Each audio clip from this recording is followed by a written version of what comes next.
Good evening. Once again, you're listening to the Hour of the Time. I'm William Cooper. And I'm Carolyn Nelson. Things are happening all over the place quicker than we can keep up with them, ladies and gentlemen. As of May the 16th, you're going to find most of the forest land and what they call federal land, which is also public land across this country, will be closed to usage by just about anyone. Pay close attention to what I'm going to read you. This is from the Federal Register, Volume 59, Number 32, Wednesday, February 16th, 1994. That's the Federal Register, Volume 59, Number 32, Wednesday, February 16th, 1994. Now bear in mind that this was open for public comment until April the 18th, 1994, and then it was extended until May the 18th, 1994. I believe it was May the 18th. And this was never publicized. No one knew anything about it. You just barely have time to get your 2 cents in, and you better overnight it. You better call. You better raise holy hell with your senators and your congressmen, and with the Chief, Forest Service, USDA, Post Office Box 96090, Washington, D.C., 20090-6090. That's the Chief, Forest Service, USDA, Post Office Box 96090, Washington, D.C., 20090-6090. Summary: this proposed rule would provide a comprehensive revision of the acts prohibited on the National Forest System enforced by personnel of the Forest Service, respond to emerging law enforcement issues, the enactment of new laws, using crime as a guise to bring in a police state on all federal land. Ladies and gentlemen, remember in my book, I outlined in Public Law 100-690 how forest rangers and postal officials were then authorized to be armed and act as part of the federal police, the coming state police of the New World Order. April 18th, 1994, comments must be received in writing by April 18th, 1994, extended to May 18th, 1994. But make sure you have your comments in before May 16th, 1994. Understand that, folks. Anything you get in on the 18th will be ignored, I guarantee you. Office of the Director, Fiscal and Public Safety Staff, Room 605, 1621 North Kent Street, Arlington, Virginia, during regular business hours, 8 a.m. to 4:30 p.m. Monday through Friday. That's where you can inspect comments received on this proposed rule. In the Office of the Director, Fiscal and Public Safety Staff, Room 605, 1621 North Kent Street, Arlington, Virginia, during regular business hours, 8 a.m. to 4:30 p.m. Monday through Friday. For further information, contact Jack Gregory, Law Enforcement and Investigative Staff. Phone number, area code 912-267-2471. That's 912-267-2471. Or Catherine Toffanetti, Office of the General Counsel of Natural Resources Division. Area code 202-720-2651. That's area code 202-720-2651. And I'm just going to go through and read high points. I'm not going to read the whole thing. Remember, this is from the Federal Register, Volume 59, number 32, Wednesday, February 16th, 1994. It begins on page 7880. Violators of these rules can be punished by imprisonment for a term not to exceed 6 months and are subject to a range of fines as a result of the enactment of the Comprehensive Crime Control Act of 1984. 18 U.S.C. 3559 and 3571. Both federal and state laws apply to the National Forest. 16 U.S.C. 480, that is both federal and state criminal and civil jurisdiction apply to persons within the National Forest. During the past several years, however, it has become evident that reimbursement through the Cooperative Law Enforcement Program cannot alone provide the level of protection that should be afforded the public and Forest Service recreation areas. I didn't know there was a great outbreak of terrible crime in the forest. Did you, folks? When state and local law enforcement units cannot respond promptly and trained and equipped forest officers are at a location where persons need help or encounter criminal activity affecting those persons, the Forest Service should be in a position to render emergency assistance because forest officers generally cannot enforce state laws. The agency needs rules which will make certain state crimes violations of Forest Service regulations. Hope you understand what you're hearing. 18 U.S.C. 3559, 3571 and the National Forest System Drug Control Act of 1986 as amended. 16 U.S.C. 559B through G. Did you know that there was a National Forest System Drug Control Act of 1986? Subpart B grants authority to regional foresters and forest supervisors to issue orders and regulations prohibiting certain acts in specific areas. The term alcoholic beverages would be added to clarify which beverages are intended to be covered in the prohibition against possession and use of alcoholic beverages at 36 CFR 261.58. Prohibit possession of all forms of alcoholic beverages when provided by an order. In the present rules can be remedied by defining alcoholic beverages as beer, wine, distilled spirits, and any other beverage defined as such by state laws. A new paragraph is proposed to support on-site control of the public and maintain order during firefighting, law enforcement, or, the catch-all phrase, other operations. Prohibits offensive, derisive, or annoying communication. Just what in the hell does that mean, folks? Prohibits offensive, derisive, or annoying communications. Does that mean if you snore, they can kick you out of the forest? After I get through here, you won't have to worry about it because according to these rules, you're not going to get one toe in the forest, folks. The risk of public alarm, nuisance, jeopardy, or violence. Other actions directed toward inciting or producing imminent lawless action. Imminent lawless action. Can they now read your mind?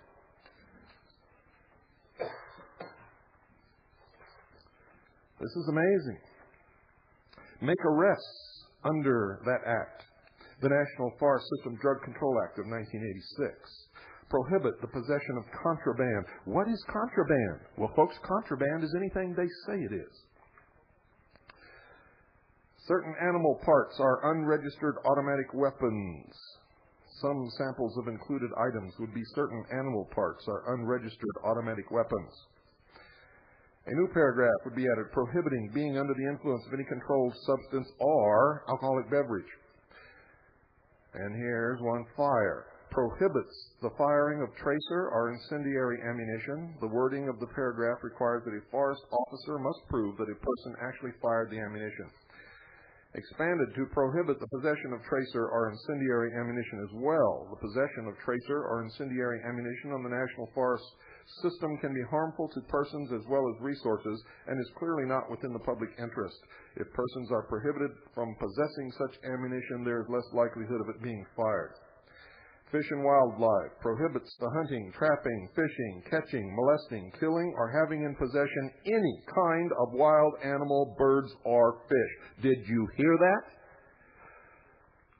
Paragraph A, currently prohibits the hunting, trapping, fishing, catching, molesting, killing, or having in possession any kind of wild animal, bird, or fish. Expanded to include the words transporting, buying, selling, bartering, or offering to buy wild animals, birds, or fish to cover additional activities.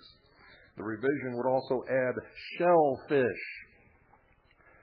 Property administered by the Forest Service to clarify that the prohibition applied to United States government property rather than to the personal property of a forest visitor. That means all federal lands. By special use authorization contract approved plan of operations of federal law or regulation, the following are prohibited. To prohibit disturbing, damaging, excavating, digging, removing, transporting, possessing, buying, selling, bartering, or offering to buy, sell, or barter any natural feature or other property of the United States. That includes, folks, a pebble, a flower, a piece of grass, dirt on your shoes.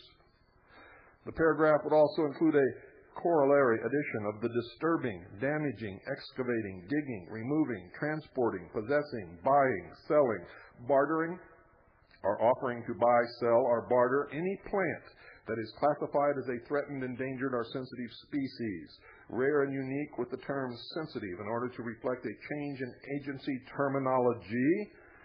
Sensitive, folks, means anything. Doesn't mean endangered. It just means sensitive.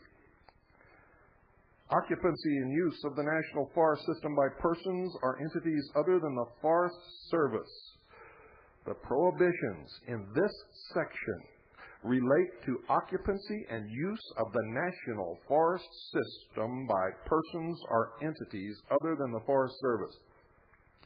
Paragraph B would be revised for clarity to include residing upon the National Forest System as a prohibited act. If you have leased a cabin on forest land for a period of 99 years and you just leased it last year, your lease is up. Paragraph B would be revised for clarity to include residing upon the National Forest System as a prohibited act.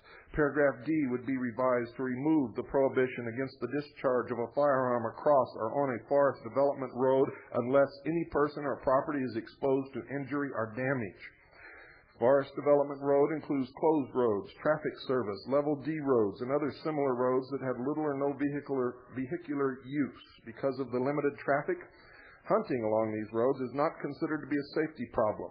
The proposed revision would add a prohibition against the discharge of a firearm from a vehicle and then make it clear that the current prohibition against discharging a firearm in any manner or place whereby any person or property is exposed to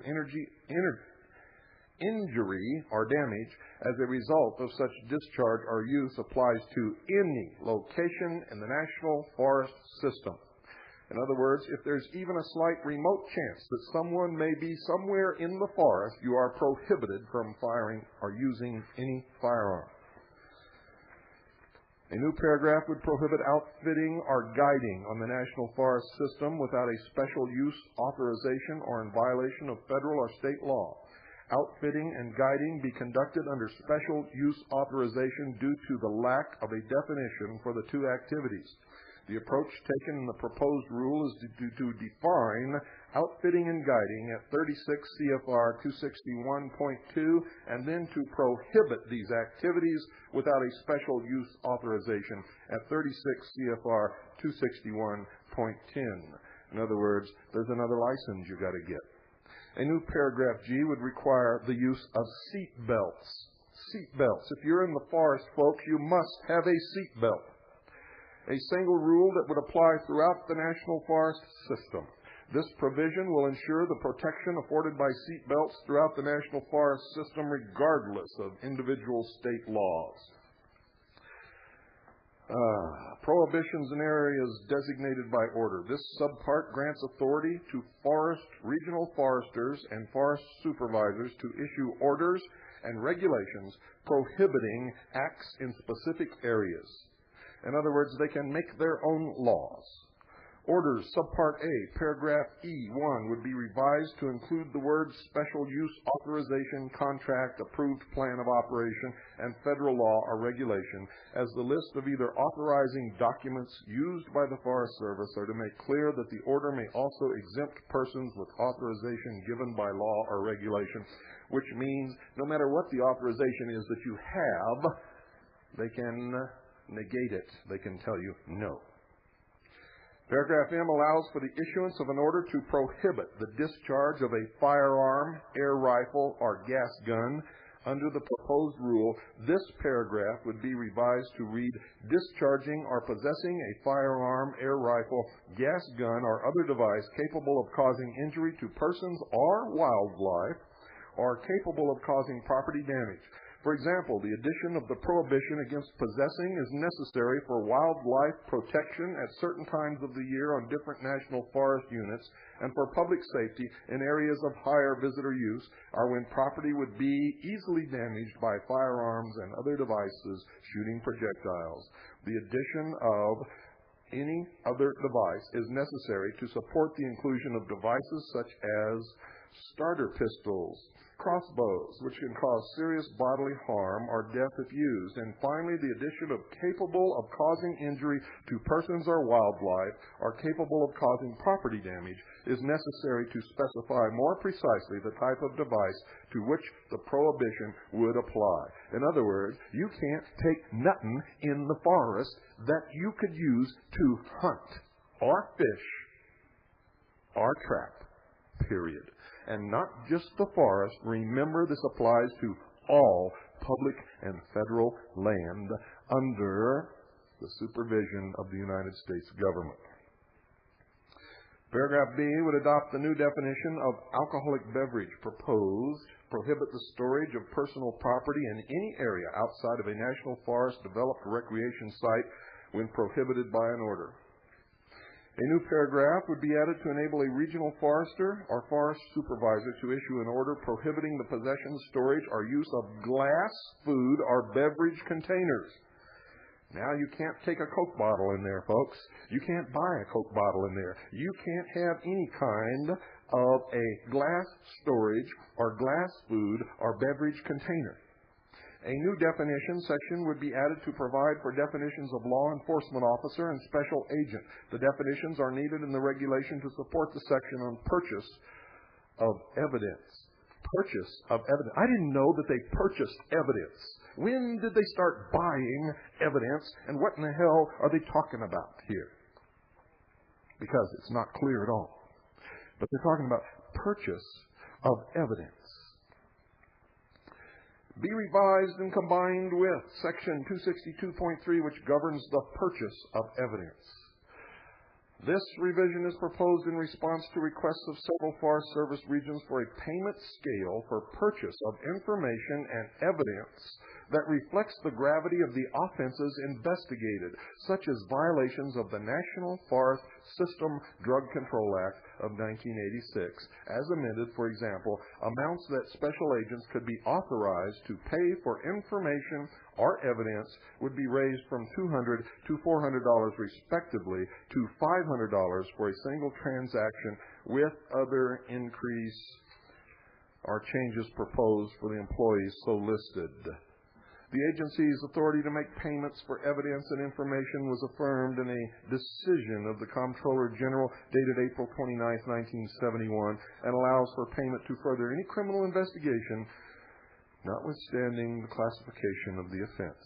In other words, you're sitting in your campground minding your own business, and the two scumbags in the campground next to you run out of money.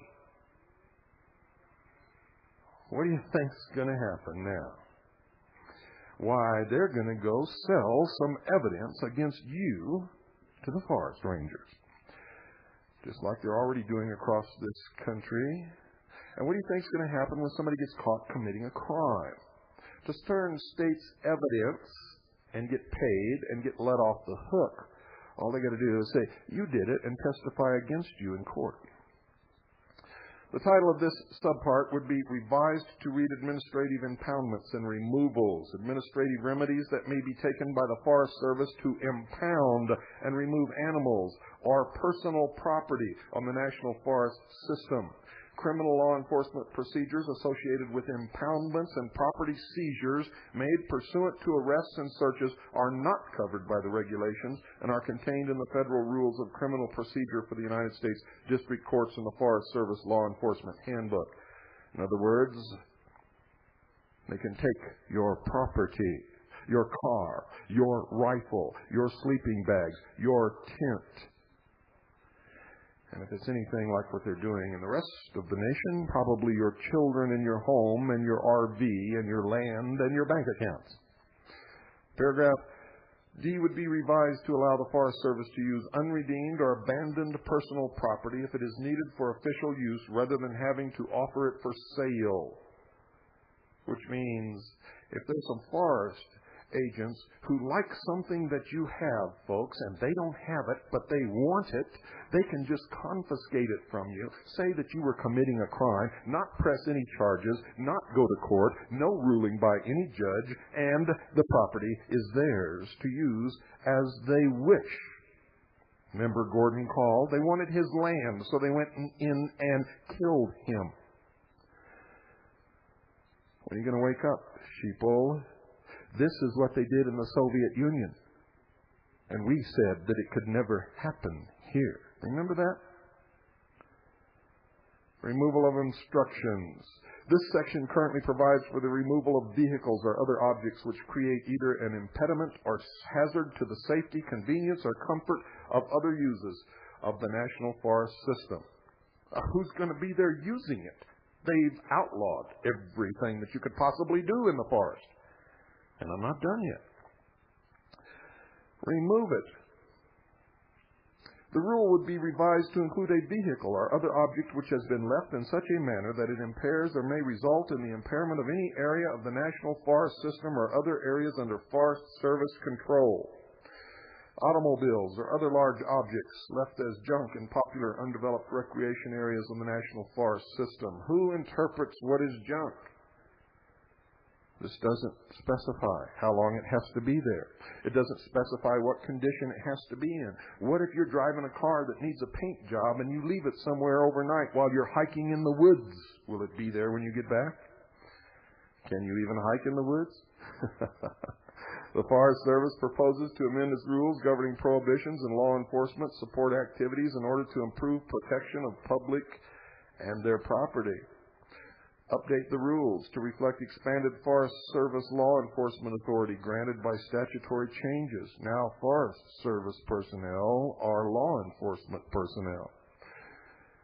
Make technical corrections and revisions due to the passage of new laws and the promulgation of new rules in other parts of this chapter, and provide both the agency and United States Department of Justice increased flexibility in prosecution options for certain offenses.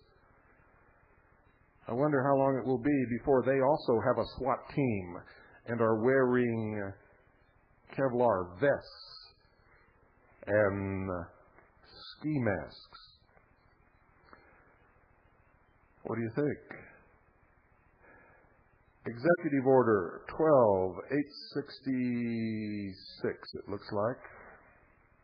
And Executive Order 12-630 for the evaluation of risk and avoidance of unanticipated takings directs all agencies to evaluate whether certain proposed agency actions present a risk of effecting a taking of private property. Of the order exempts law enforcement actions from a requirement of the Executive Order. In other words, they're exempt. They don't have to worry about it. They just take it.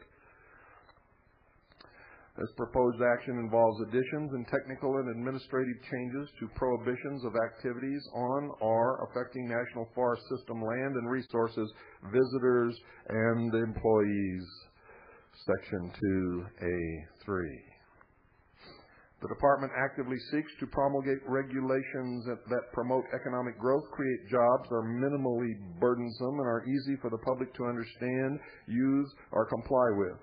The department is committed to issuing regulations that maximize net benefits to society and minimize costs imposed by those regulations. This principle is articulated in President Bush's January 28, 1992 memorandum to agency heads and in Executive Orders 12291 and 12408. Get those and read them. You will be amazed. The department believes that public input from all interested persons can be invaluable in ensuring that the final regulatory product is minimally burdensome and maximally efficient. Well then, why didn't they tell anyone that they were going to do it? I wonder. Why didn't they let anyone know that they were doing this? Why wasn't it on the news? Why wasn't this put out in the newspapers? Why didn't they notify the public that they're doing these things? I could go on and on and on, and this is several pages more, folks, that outlaw literally anything that you could possibly think of doing in a forest or on government land. In other words, you better not go in the national forest or on government land or federal land or public lands ever again. In here, if you have cattle on grazing land, ladies and gentlemen, on public land, you're not going to have them there for long. Law enforcement officer means an employee of the Forest Service in other than the Criminal Investigative Series GS 1811, which means all Forest Service personnel are now law enforcement officers. The state police are here. And there will be more of this in future days, weeks, months, and years. Who is authorized by the Washington Office Director for Law Enforcement and Investigations to conduct investigations, make arrests with or without a warrant or process. Make arrests with or without a warrant or process. Make arrests with or without a warrant or process. Issue violation notices. What's a violation notice? Execute and serve search and arrest warrants.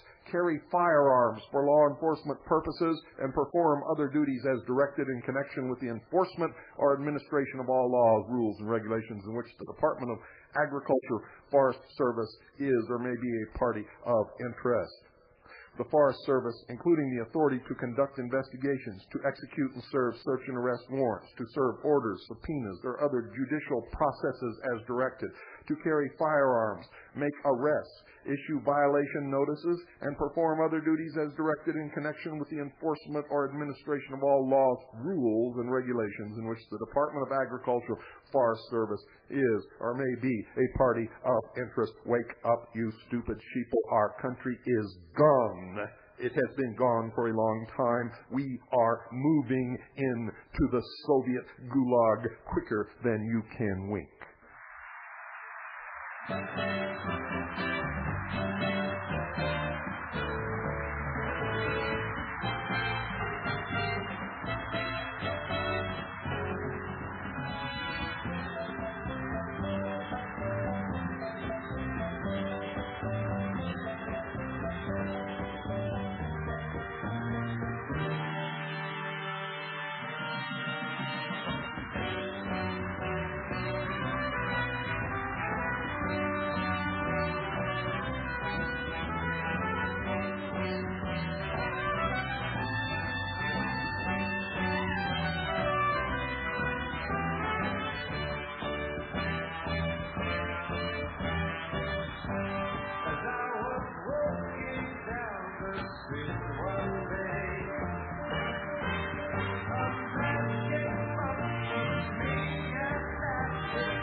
Where's the freedom?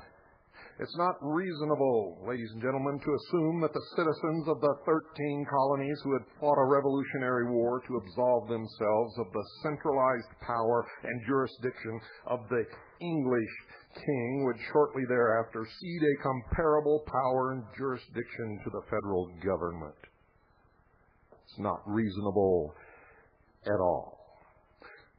The citizens established a nation, unique in all the world, free of governmental greed, power, interference, and restraint, a nation where happiness was a sacred right and where liberty, freedom, and independence were fundamental and unchangeable principles. What has happened? Webster defines freedom as, quote, liberation from the control of some other person or arbitrary power, liberty, independence, unquote. Webster defines independence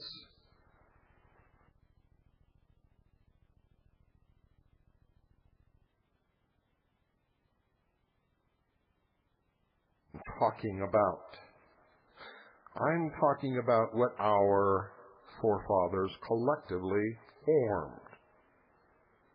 The government, their servant, they, the sovereigns.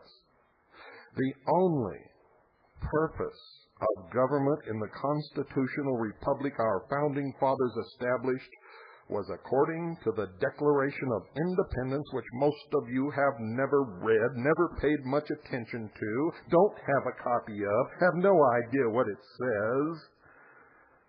The only purpose of government in the constitutional republic was, according to the Declaration of Independence, quote, to protect the rights of the governed, unquote. What has happened? According to the Supreme Court, United States versus Lee, 106, U.S. U.S. stands for United States Supreme Court, 196 at 208, and I quote, under our system, the people who are there in England called subjects are here the sovereign.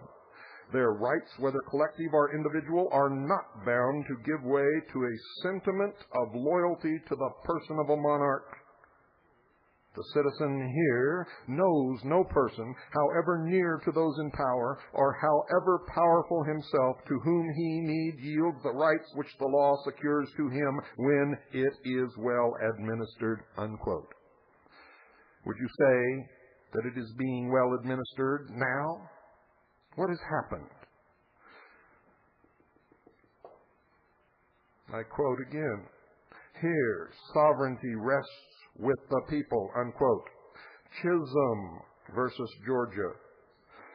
First Law Edition, 2 DALL 415, 472. Quote, the words people of the United States and citizens are synonymous terms and mean the same thing. They both describe the political body who, according to our republican institutions, form the sovereignty. They are what we familiarly call the sovereign people, and every citizen is one of this people and a constituent member of the sovereignty, unquote. Why is it that you never knew that? That's from Wong Kim, Arkansas, page 914, quoting Dred Scott versus Sandford, 60, U.S. Supreme Court ruling 393-19, HOW 577.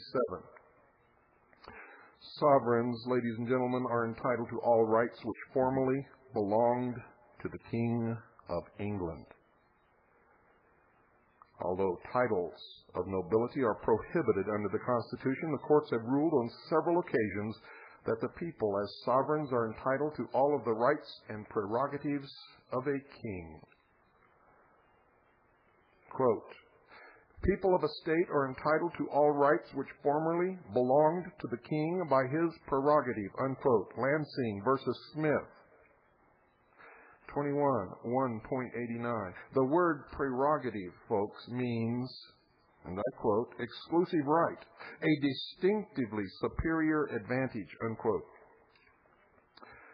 This is another court ruling establishing we, the people, on an equal level with the king. Quote, it is true that at common law the duty of the Attorney General was to represent the king, he being the embodiment of the state, but under the democratic form of government now prevailing, the people are king. So the Attorney General's duties are to that sovereign rather than to the machinery of government, unquote. Hancock versus Terry Elkhorn Mining Company, Incorporated, Kentucky, 503 SW, 2nd, 710, Kentucky. Constitution, 84, Commonwealth. Hancock versus Paxton, Kentucky, 516 SW, 2nd, page 867, 2, clause 3. A sovereign is answerable only to God and conscience. The definition of sovereignty, this one is from Bouvier's 14th edition Law Dictionary, quoting from 4 Wheat 402, quote, "It has been justly thought a matter of importance to determine from what source the United States derives its authority. The question here proposed is whether our bond of union is a compact entered into by the states, or whether the Constitution is an organic law established by the people. To this we answer, we, the people, ordain and establish this Constitution. The government of the state had only delegated power from the people, and even if they had an inclination, they had no authority to transfer the authority of the sovereign people. The people, in their capacity as sovereigns, made and adopted the Constitution, and it binds the state governments without the state's consent. The United States as a whole, therefore, emanates from the people and not from the states. And the Constitution and the laws of the states, whether made before or since the adoption of that Constitution of the United States, are subordinate to the United States Constitution and the laws made in pursuance of it. The people are the fountain of sovereignty. The whole was originally with them as their own. The state governments are but trustees acting under a derived authority and had no power to delegate what is not delegated to them. But the people, as the original fountain, might take away what they have lent and entrust to whom they please. They have the whole title, and as absolute proprietors have the right of using or abusing. It is a maxim consecrated in public law as well as common sense and the necessity of the case that a sovereign is answerable for his acts only to his God and his own conscience. There is no authority above a sovereign to which an appeal can be made. The supremacy, ladies and gentlemen, sovereign dominion, authority, and preeminence, the highest state. In the United States, the supremacy resides in the people, unquote, Bouvier's Law Dictionary. It is the doctrine, ladies and gentlemen, of the common law that the sovereign cannot be sued in his own court without his consent. The Siren versus United States, 74, United States Supreme Court ruling 152. How come you don't know that? How come they're pulling the wool over our eyes on a daily basis? Why is it? What has happened?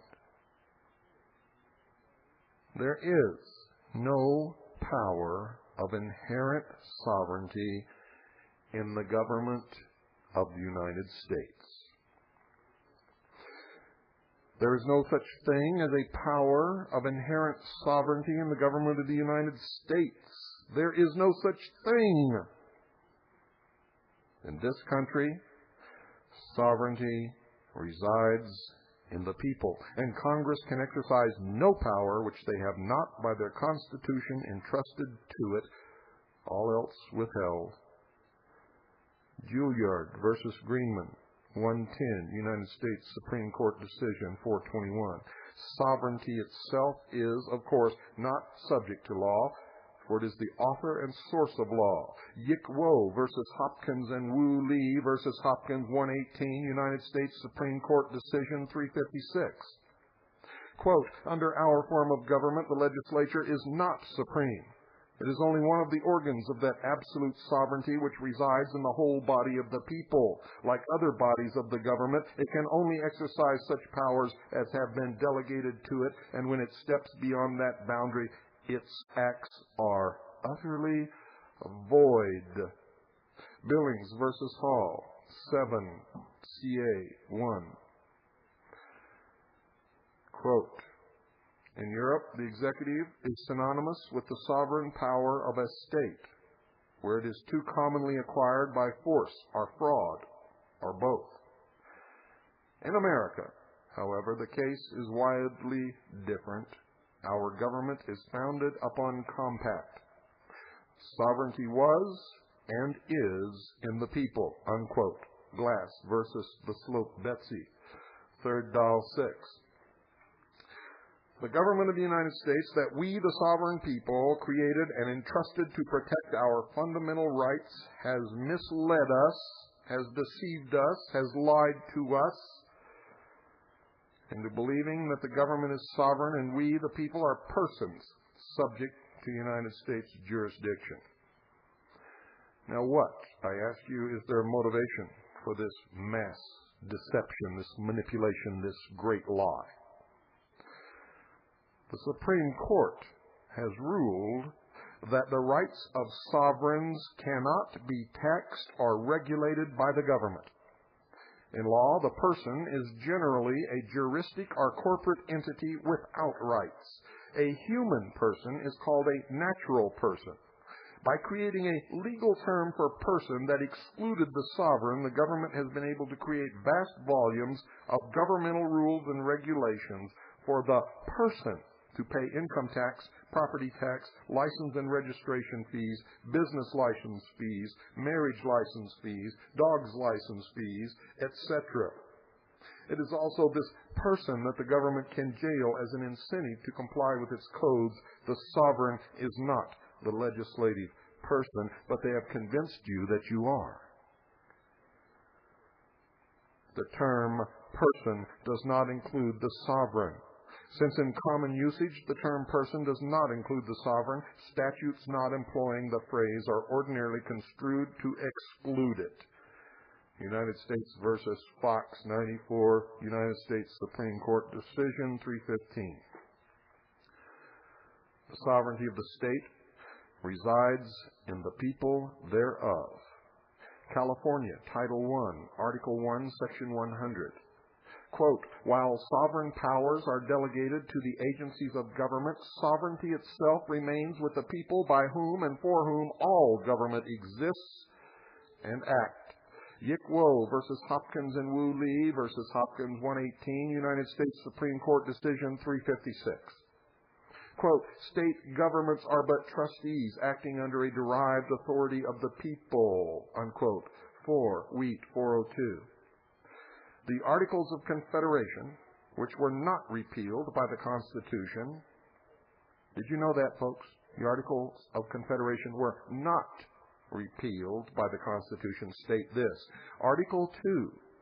Each state retains its sovereignty, freedom, and independence, and every power, jurisdiction, and right which is not by this Confederation expressly delegated to the United States in Congress assembled, unquote.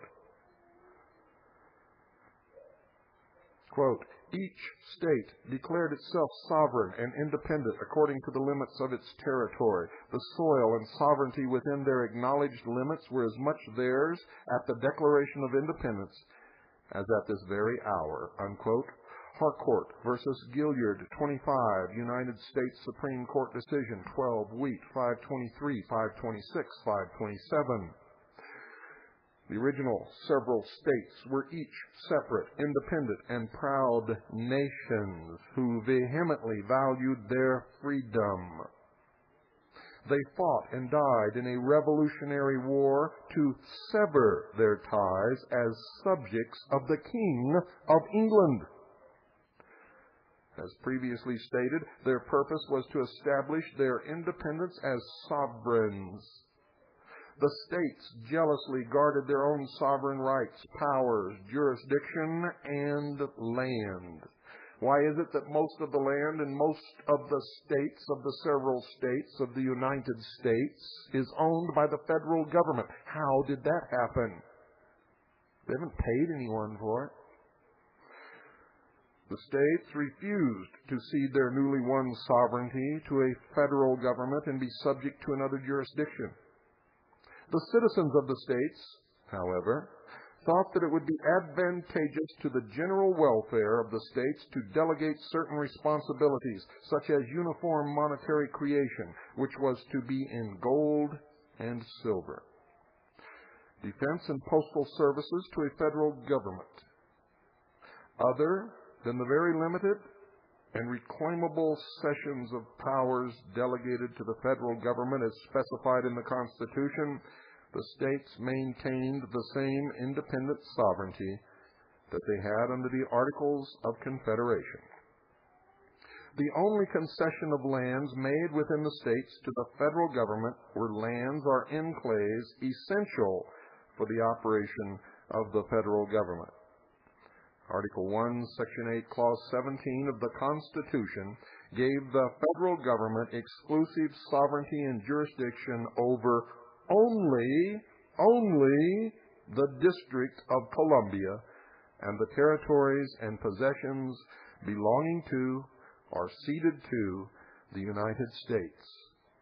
A federal marshal on your private property within a sovereign state has no jurisdiction and no authority whatsoever.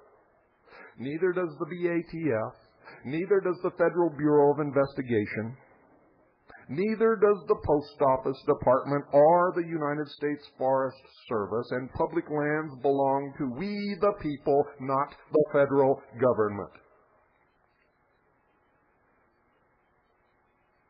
Do you understand what I am conveying to you? However, you must understand in America, such federal jurisdiction could not exceed a 10-mile square outside of the District of Columbia and did not include the 50 states which retained their sovereignty through their people. Prior to the adoption of the federal Constitution, states possessed unlimited and unrestricted sovereignty and retained the same ever afterward. Upon entering the Union, they retained all their original power and sovereignty except such as was surrendered to the federal government or they were expressly prohibited from exercising by the United States Constitution.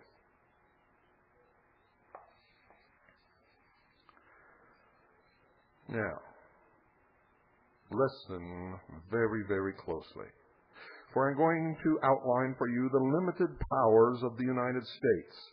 This is a list of the only areas where the people have ceded powers to the federal government. Remember that absolute sovereignty is still with the people, and there can only be one sovereign. The Constitution for the United States of America, Article 1, Section 8. The Congress shall have the power, 1, to lay and collect taxes, duties, imposts, and excises with the following restrictions. A. All direct taxes must be apportioned, that is, divided equally according to population. And B. All indirect taxes must be uniform. Now I ask you, where does that leave the graduated Marxist income tax? 2. To establish uniform rules regarding the naturalization of aliens. 3. To establish uniform rules of bankruptcies throughout the United States. 4. To coin money. To coin money. To coin money. That meant gold and silver coin, and the law specifies that a dollar is 1/20 of 1 ounce of gold. To regulate the value of such money and the value of foreign coins, and to fix a standard of weights and measures for such money, which was done and has never been changed. What you have in your pocket is counterfeit debasement.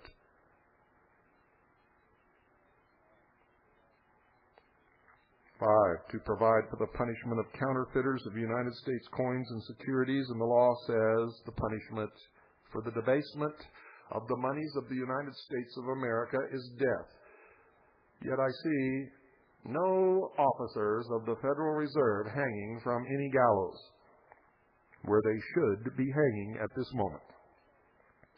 6, to establish the post office and post roads.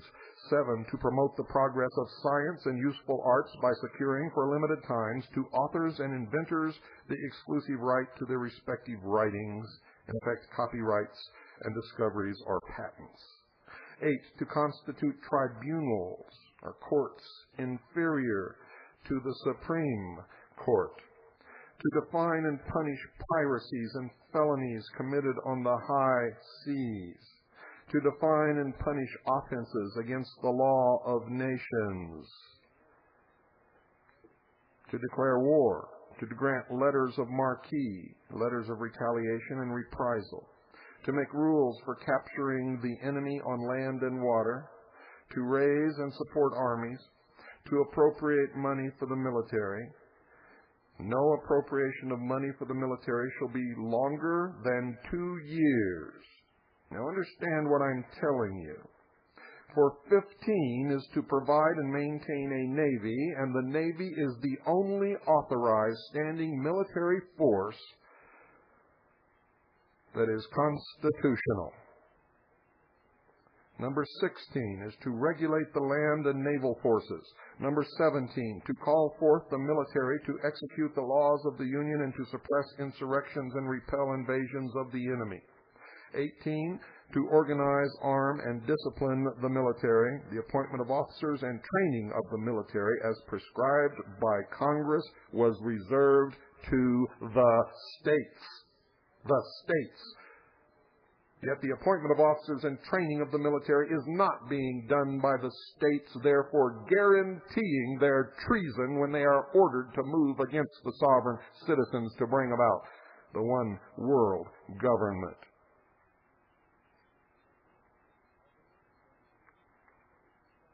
Other than these specifically delegated powers, the government of the United States has absolutely no power over the citizens of the 50 states, and you will notice, ladies and gentlemen, there is nothing here that gives them authorization or power to enforce the law anywhere. Anywhere. You see, the Constitution prohibits a police state. So, how is it that a police state is emerging nationwide?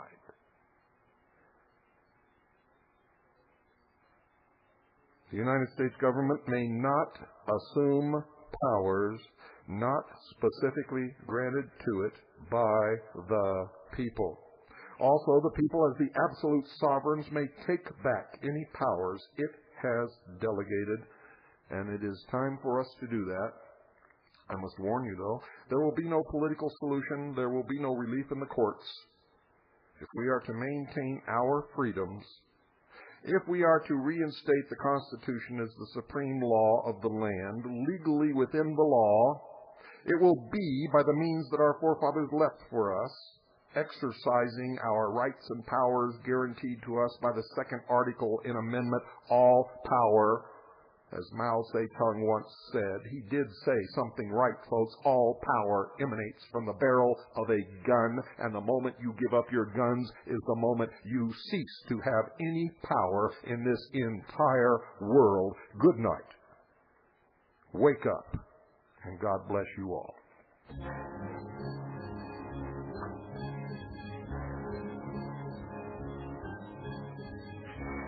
I can see clearly now the can see all obstacles in my way. Gone are the dark clouds that had me blind.